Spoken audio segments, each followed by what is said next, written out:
Revisión, conclusión y anexos. Estamos llegando al final de la elaboración de nuestra programación didáctica, y es el momento de revisar nuestro trabajo y hacer conclusiones.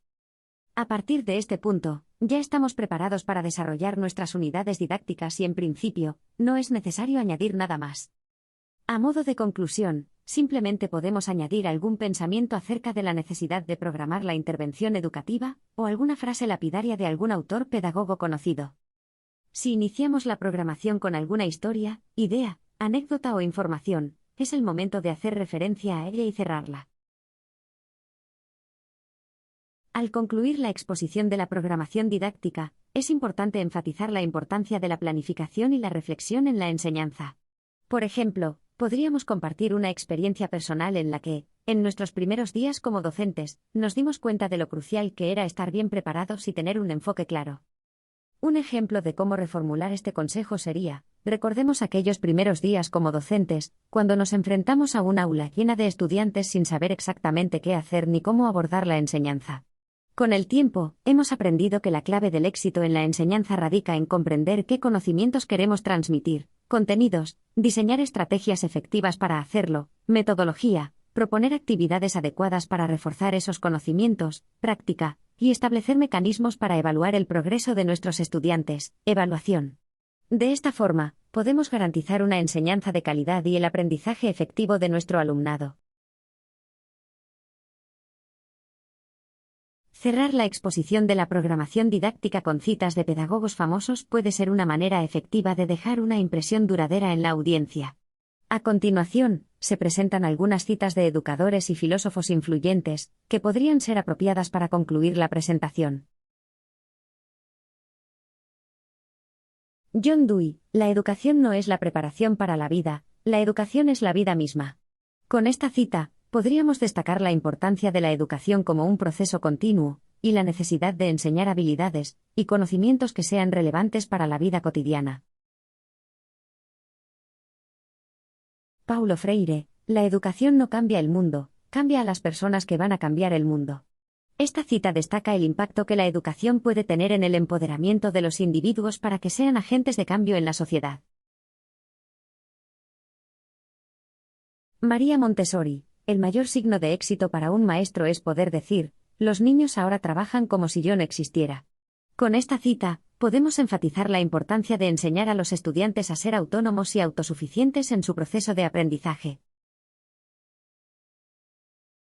Benjamin Franklin: dime y lo olvido, enséñame y lo recuerdo, involúcrame y lo aprendo.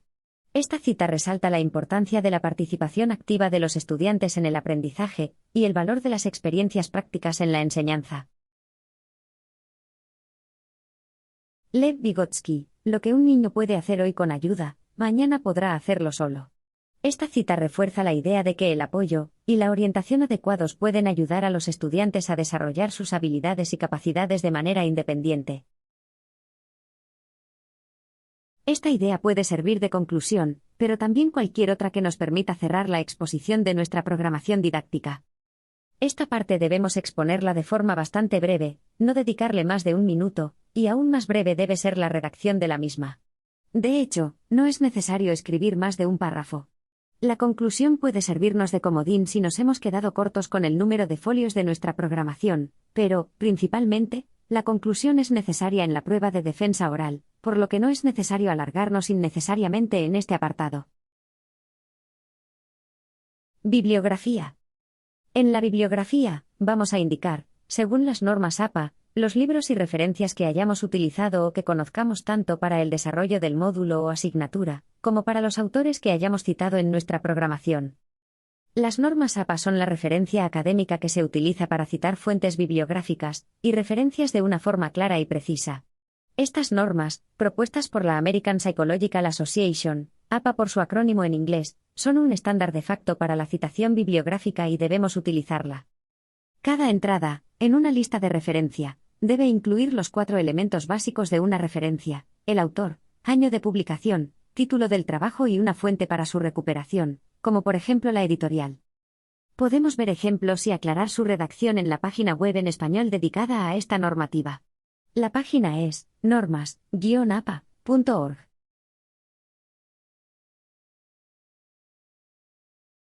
Contenido de la bibliografía.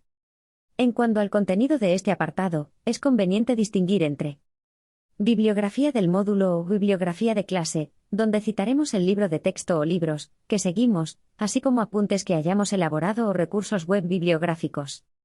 Bibliografía del departamento, en la que podemos ampliar la bibliografía anterior con libros técnicos que nos permitan desarrollar apartados concretos del currículo, o genéricos que puedan ser consultados por alumnos y profesores. Bibliografía pedagógica, donde citaremos a los autores y referencias bibliográficas utilizadas para la programación didáctica, así como para la exposición de esta. Por último, citaremos también las referencias legislativas a las principales leyes en vigor, sin olvidar a las principales leyes generales de educación, esto es la LOE y la LOMLOE, así como las leyes que regulan la evaluación o leyes específicas de nuestra comunidad autónoma. Puedes ver un ejemplo en la documentación que tienes a tu disposición en la web de Abacus NT. Anexos. Los anexos en la programación didáctica son completamente prescindibles. Por otro lado, si decidimos incluir alguno y la convocatoria de oposiciones nos lo permite, normalmente su contenido se considera fuera de la programación didáctica, por lo que en principio podría tener la extensión que estimemos necesaria. Sin embargo, en este apartado, no conviene añadir mucha información de relleno y, además, hay que tener especial cuidado si la convocatoria. ¿Qué podemos incluir en los anexos? En los anexos conviene incluir cualquier información que nos permita sobresalir en las oposiciones, pero que no cuadre en los apartados anteriores, como, por ejemplo, fotografías, capturas de pantalla, proyectos en los que hemos participado. Menciones en premios y concursos. Participaciones en proyectos educativos. Apariciones en periódicos y medios digitales. Imágenes de la distribución del aula o fotografías de la misma. Si, por ejemplo, hemos desarrollado alguna página web, algún curso, o algún libro o materiales online, no sería correcto incluirlo como anexo, e incluso, podría ser bastante perjudicial si la convocatoria de oposiciones expresamente lo prohíbe, pero, sin embargo, podemos incluir una referencia web o una captura de pantalla de la portada. La idea, básicamente, consiste en aprovechar los anexos para llamar positivamente la atención del tribunal, y predisponerlos a darnos una mejor valoración en general, aunque el apartado de anexos no puntúe específicamente. Además, si nos decidimos a incluir anexos, es fundamental incluir también un índice y numerarlos correctamente. Revisión de la programación. Finalizamos nuestra programación didáctica haciendo una exhaustiva comprobación de que se verifican todos los ítems marcados por la convocatoria de oposiciones. Hay que tener especial cuidado con esto, ya que puede ser motivo de anulación de la prueba. Originalidad. Lo primerísimo, es volver a asegurarnos de la originalidad de nuestra programación. Y no solo porque aburramos al tribunal contando lo mismo que otros 20 o 30 opositores u opositoras. Es importante que la redacción de los distintos apartados sea de desarrollo propio, y no esté basada en plantillas o la hayamos obtenido del mismo lugar que otros opositores. Esto puede ser motivo de descalificación directa. Igualmente, las imágenes, gráficas, bocetos y esquemas deben ser de desarrollo nuestro, y no copiar nada de Internet u otras fuentes públicas. Datos. Los datos personales y los relativos al módulo es imprescindible que los incluyamos exactamente donde nos indique la convocatoria, esto es, en portada, en última página, en los pies de página, etc. Especial cuidado a los datos que se indiquen en la portada. También habrá que tener en cuenta si nos piden numeración, y si esta debe estar en alguna posición determinada de la página. Portada. La portada debe ser sobria. Debe incluir todos los datos que nos indique la convocatoria de oposiciones, y debemos personalizarla aunque sea de forma breve, incluyendo, por ejemplo, algún fondo original. En cualquier caso, el texto en portada debe ser claro y conciso. Podemos crear nuestra portada directamente con Microsoft Word, insertando alguna de las preestablecidas y luego personalizándola. Interlineado. El interlineado, esto es, el espacio que hay entre una línea y otra, puede venir explicitado en la convocatoria de oposiciones, siendo los más comunes, interlineado simple e interlineado doble. Ambas opciones son fácilmente identificables en nuestro procesador de textos. Hay que tener en cuenta que el interlineado no es la distancia entre párrafos, y esta, si la consideramos necesaria, podría ser algo mayor. Tipo y tamaño de letra. También debemos ajustarnos al tipo de letra que nos indique la convocatoria, siendo las más comunes, Courier New, Arial o Calibri. También se nos indicará el tamaño, 10, 12 o 14 puntos, aunque en principio los títulos podrían ser algo mayores si no se nos indica lo contrario.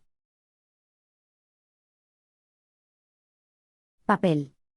También puede ser que en la convocatoria se nos indique el tamaño de los bordes, aunque este aspecto suele ser obviado, por lo que, si es el caso, aprovecharemos para ajustar el número de folios que se nos pidan aumentando o disminuyendo márgenes. Es importante dejar siempre un margen suficiente para encuadernar nuestro trabajo. El número de folios debe ceñirse escrupulosamente a lo indicado en la convocatoria. Incluir más o menos folios de los indicados podrían tener graves consecuencias. Debemos, por tanto, incluir el número exacto, que no suele contar portada ni anexos. Impresión. Imprimir y encuadernar la programación didáctica es el último paso. Con todo ajustado y cuadrado, es importante imprimir al menos las copias que se nos indique en las instrucciones de la convocatoria. La portada, al menos, debe ser a color e incluir un folio en blanco sin numerar al final de la misma. El papel de la portada debe ser de calidad fotográfica. El resto de la programación puede ser a blanco y negro o en color, según nos quede bien, pero siempre en papel de calidad. Un truco que hace que nuestra programación sea más voluminosa y tenga mejor aspecto consiste simplemente en imprimir en folios de un gramaje mayor. En todo caso, nunca debemos imprimir en papel reciclable ni en un papel de menos de 80 gramos. Un buen papel podría ser uno de 90 gramos, sin embargo, tampoco debemos abusar del gramaje, ya que imprimir en folios de más de 85 o 90 gramos hace que pasar las páginas sea más dificultoso.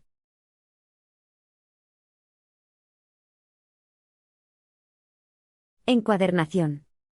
En cuanto a la encuadernación, lo mejor es utilizar encuadernación en espiral o similar, ya que garantiza que se pueda manejar correctamente, y el tribunal pueda pasar hojas sin dificultad. No es buena idea utilizar encolado similar al de los libros de texto, por el problema que podría plantear que perdiese hojas. En cuanto al número de impresiones, al menos debes de tener una para ti y otra para el tribunal, aunque es muy buena idea y te agradecerán que añadas copias extra, una para cada miembro del tribunal.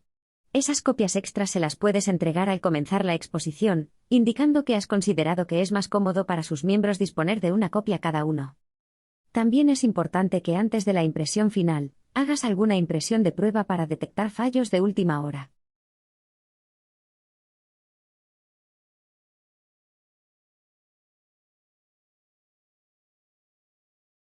Conclusión.